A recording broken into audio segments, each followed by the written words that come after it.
Hey there, this is Nathan. Hope you are doing well. In the spirit of continuing to talk with people that I've known for longer than 5 minutes, I'm here in Cape Cod, Massachusetts right now, spending some time with family, and I'm really thrilled that I get to spend some time with the gentleman that I'll introduce you guys to in just a second.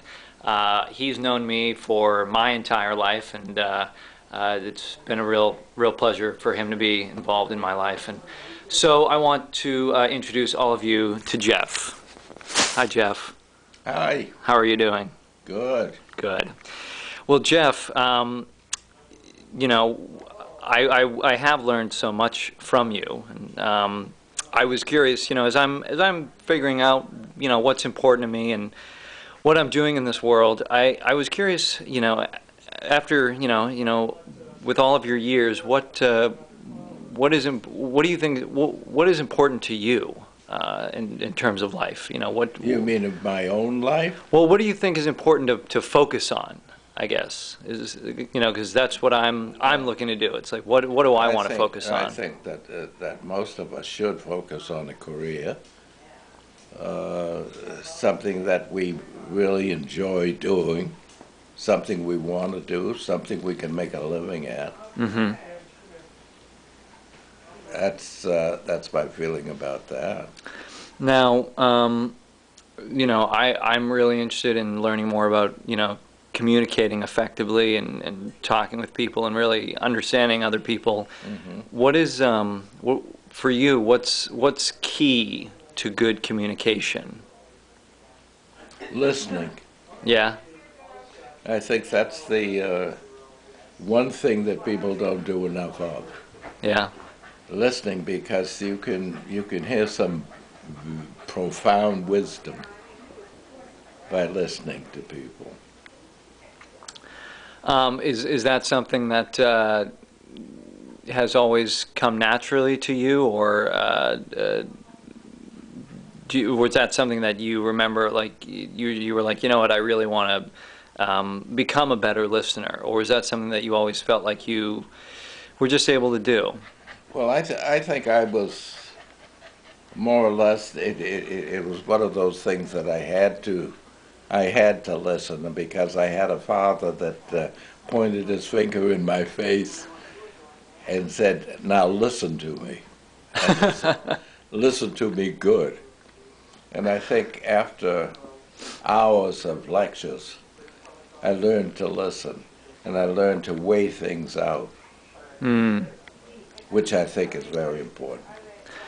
Now, I know you've lived in Cape Cod for, many years, and you've also been, in all different parts of the world with the service and living in New York and traveling around the country. And what are some of your favorite memories? Oh God, Nathan, I have so many memories. I wouldn't know where to start. Well, we were talking earlier about when in Cape Cod you were able to horseback ride. Oh right? yes. Before we more or less became civilized, yes, we had dirt roads and bike paths and all that type of thing, and residuals from earthquakes and all that type of thing that we had to clean up. But I think that the things I enjoyed most were the wonderful beaches we had, and be able to take the horse and ride along the beach for miles, and even stabling and cleaning the horse were chores that, as I remember now, that I enjoyed very, very much. Now, a lot, many people might not know. Well, if they knew you, they probably did know that you are also an amazing cook. Me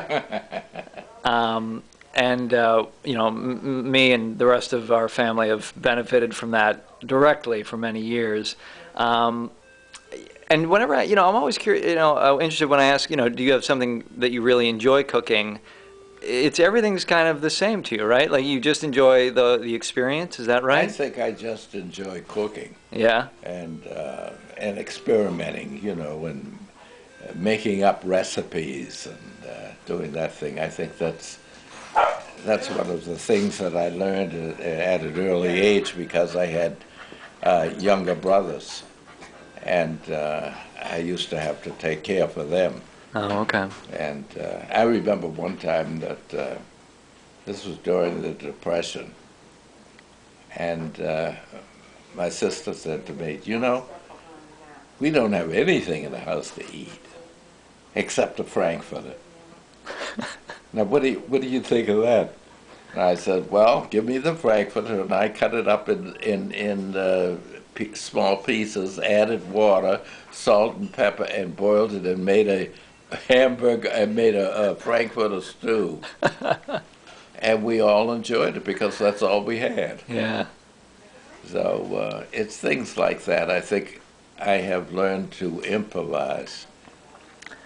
You know, you mentioned something. I'm curious. You know, with all the, because I've known you to have so many different skills, and there were so many things you can do, and all the jobs you've had over your lifetime. Is there something you look back that you're really proud that you know, a certain, a work that you did or something that you accomplished? I mean, I know taking care of your family was a big responsibility. I think life is sort of an experiment. You know, there's so many things you learn through life, and they say that what's the expression about the mother being the inventor? Necessity is the mother of invention. Necessity is the mother of invention, and Yeah. I think that more or less that's what happened to me. I learned how to do carpentry. I learned how to fix roofs. I learned how to fix floors, do plumbing, just about anything that any manual thing I could do, and can do today. I'm limited today because old age has sort of crept up on me, but other than that, I still have the knowledge.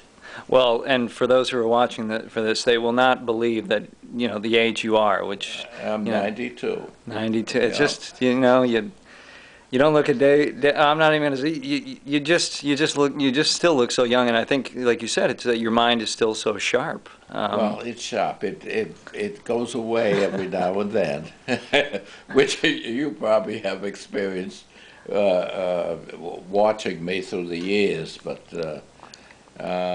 More or less, I try to maintain some discipline when I can, as far as my mind is concerned. Absolutely, yeah. Well, Jeff, thank you very much for talking. I really appreciate it. And any other thoughts on the things to focus on in life? You know. Well, I just want you to be a success, and I know you will be. Well, thank you. There's no question in my mind. You're very, very bright, extremely bright, and one of the brightest youngsters I've ever met. Well, thank you. How about this? What do you think has been one of the secrets to you getting to 92? I don't know. That's hard. The good Lord knows. Well, hopefully he'll share that with you. So, all right. Thank you very much, Jeff. I really appreciate your time, and it's always a pleasure talking with you. You're welcome. So, all right. I hope you guys enjoyed that too. Thanks very much for watching, and until next time.